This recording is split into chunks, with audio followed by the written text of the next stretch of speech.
Seluruh ruas jalan yang belum di hotmix di 37 kelurahan desa Kota Prabu Muli tahun ini akan segera di hotmix dengan menggunakan anggaran sebesar 70 miliar rupiah.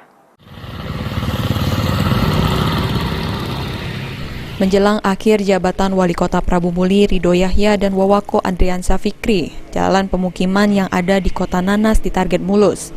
Kepala Dinas Pekerjaan Umum Beni Akbari mengungkapkan pihaknya sudah berkoordinasi dengan kelurahan desa terkait rencana pembangunan jalan dengan mendata jalan yang belum di hotmix, terutama jalan dengan lebar di atas 3 meter.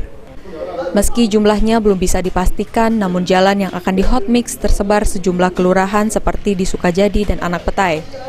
Beni Akbari menyebut tahun ini pihaknya menyiapkan anggaran untuk fokus infrastruktur jalan sekitar 70 miliar rupiah. Dana tersebut bersumber dari APBD sekitar 30 miliar, Banggup 37 miliar, dan sisanya berasal dari APBD perubahan. Kelurahan, desa, jalan-jalan yang belum di hotmix kan data-datanya yang di atas 3 meter ya, sudah didata semua. Jadi tahun ini kan disiapkan anggaran, tapi sampai ke perubahan mungkin 70 miliaran.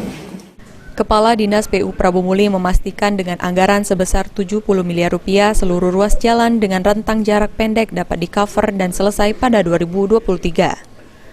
Beni Firdaus, PAL TV.